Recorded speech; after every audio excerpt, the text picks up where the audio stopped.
Bonjour et bienvenue sur musculationprésidence.com, c'est Étienne. Et c'est Charles. Sur musculationprésidence.com, il y a 2 entraîneurs diplômés en kinésiologie qui vous donnent des conseils scientifiques pour prendre la masse plus vite au naturel. Et sur musculationprésidence.com, on répond à vos questions de musculation. Aujourd'hui, une question de François. Oh yeah! 45 ans, ne nous dit pas sa ville. François, 10 ans d'expérience en musculation, mesure 1,75 m, pèse 180 livres et a 15% de gras. Sa question, François nous dit, il est membre avec nous, puis ce qui se passe, il faut que je vous explique ça. Les membres, là, quand tu t'abonnes, tu reçois tout de suite un DVD bonus avec 5 conseils alimentaires pour prendre la masse. C'est les 5 conseils les plus importants à suivre pour prendre la masse. Si tu suis ça, tu es pas mal seté côté alimentation. Puis là-dedans, on fait une recommandation précise pour la quantité de protéines et de sucre à manger dans ton shake avant puis après ton entraînement. Puis là, François nous pose une question là-dessus. Fait que les membres, vous savez c'est quoi la quantité. Les autres, il faut vous abonner pour avoir le DVD. Vous savez que c'est important de prendre des protéines et des glucides avant et après l'entraînement. Donc, il va y avoir une information intéressante pour vous là-dessus aujourd'hui. La question, s'il vous plaît, j'aimerais avoir la recette pour me faire un shake avec, et là, il nous donne les quantités, car ma protéine contient 30 grammes et pas de sucre. Et il nous dit en parenthèse ISO, donc c'est probablement un isolat de protéines.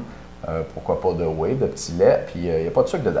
Fait que c'est une question qui revient assez souvent, croyez-moi, croyez-moi pas. Oui, quand même. Ouais. Puis c'est pour ça qu'on a un petit sac au coin de la table comme ceci. Et même, on aurait dû sortir les protéines aussi pour vous montrer comment on se fait un bon shake de protéines. Sure. Donc, tout dépendamment des recommandations et du nombre de grammes idéal pour un shake de protéines, ça va dépendre un petit peu de votre grandeur, votre poids. Principalement de votre poids, mais à ce moment-là, on aimerait ça avoir un shake avant et après l'entraînement. Ça permet vraiment d'avoir des nutriments, tous les nutriments nécessaires pour réussir à refaire vos muscles et d'avoir des protéines en circulation là, pour que les muscles se refassent le plus vite possible. Donc, pour ce faire, on a besoin de protéines, on a besoin d'un liquide pour mélanger tout ça et on a besoin de sucre aussi. C'est une recette pas trop compliquée. Non, pas trop compliquée. Donc, liquide quelconque, sucre, protéines. Et là, à ce moment-là, comment vous faites ça? C'est super simple. Vous regardez en arrière de votre pot de protéines. Ils vont vous dire combien de grammes de protéines que vous avez par scoop. D'habitude, ils vous donnent une scoop en plastique à l'intérieur. Ouais. Donc, par exemple, là, si ça ne donne pas exact, vous avez juste à en rajouter un petit peu. Puis là, vous faites vous y allez à l'œil finalement.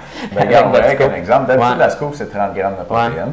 Puis selon les marques, là, de l'isolat, tu vas avoir, selon les marques, 27 ou 28 grammes de protéines dans ton 30 grammes de poudre. Okay? Donc, la poudre n'est pas 100% protéines. Fait que si tu as 27 grammes de protéines dedans, mettons que tu veux 45 grammes pour ton entraînement, tu vas faire x2. Tu vas faire x2, tu vas arriver en fait à 54. Ouais. Fait que, disons que tu veux 54. C'est ça, disons que tu veux 54. Fait que ça dépend. 47, on va 54. Ça dépend de 27 x 2, t'as marqué 44. En tout cas, on va l'avoir. Ouais. On va l'avoir. 27 x 2, c'est pas 44. Oh, ok, on recommence ça. Oh boy. Donc, 44. Exactement, 44, les gars. Fait que, whatever la quantité, je pense que tu me comprends. Mon truc là, puis ce qui va convenir à la plupart des gars, c'est de. J'en viens pas qu'on soit pas chamade comme ça, ça n'a pas d'allure. Ça prendrait la grosse calculatrice. Ouais, c'est ça. Mon truc, puis ça fait la job pour la plupart des gars, c'est de prendre une scoop et demie. Okay? Une scoop et demie, ça va chercher quand même une bonne quantité de protéines. Puis c'est sûr que ça va varier un peu selon la quantité de protéines par gramme de poudre puis dans ta scoop sur ton pot. Mais si tu veux le faire exactement, tu checkes la quantité sur ton pot, tu fais une règle de 3, puis ça va venir facilement. Fais-le pas par cœur comme nous autres, parce que tu vas leur donner n'importe quoi. Pour le sucre... Oui, là, ça devient intéressant parce qu'on a plusieurs personnes qui nous écrivent pour savoir le sucre, comment on s'arrange avec ça. Je pense qu'on est plus habile avec la quantité de protéines. C'est marqué en arrière combien de grammes, donc on peut savoir réussir à mettre le bon nombre de grammes. Et là, souvent, on donne des recommandations pour la quantité de sucre que vous devriez prendre dans votre shake. Et en passant, un petit insight, c'est plus que la quantité de sucre qui est tout simplement dans votre jus, par exemple, de pamplemousse, là, dans lequel vous pourriez prendre votre shake. Donc, vous avez besoin de rajouter du sucre dans votre shake. Et à ce moment-là, ce que vous devez faire, c'est regarder sur votre sac de sucre. Donc, ça se peut que le sucre blanc peut faire la job à la maison. Donc, vous regardez en arrière et habituellement, vous allez avoir l'information pour, par exemple, une cuillère à thé ou une cuillère à soupe. Et là, dans le cas précis ici où on a de la cassonade, bio, mon gars. Bio, ah ouais, t'es vraiment hot, Étienne. Merci, merci. OK. Donc, la cassonade ici, ça dit qu'une cuillère à thé donne 4 grammes. Donc, par exemple, si on voulait 40 grammes, on met 10 cuillères à thé de... On l'a réussi. C'est pas pire, hein? Un bon J'en ai pris une facile, hein? Fait que ça serait 10 cuillères à thé. Généralement, 10 cuillères à thé, ça peut être long un petit peu. Là. La cuillerée à soupe, c'est 3 cuillères à thé. Fait que là, on divise notre 10 par 3. Pas mal. Ouais. Pas mal. Ouais. Puis, bien important de prendre du sucre supplémentaire, particulièrement après l'entraînement, refaire les sucres. Surtout si vous avez fait du cardio aussi. Avec ça, c'est très profitable parce que vous refaites, dans le fond, vos réserves de sucre dans vos muscles.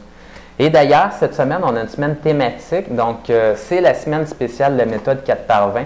La méthode 4x20 qui est une méthode d'entraînement cardiovasculaire qui vous permet de varier vos programmes d'entraînement cardiovasculaire et de brûler un maximum de calories et de devenir cut finalement. Donc, on sait que le cardio, c'est bon.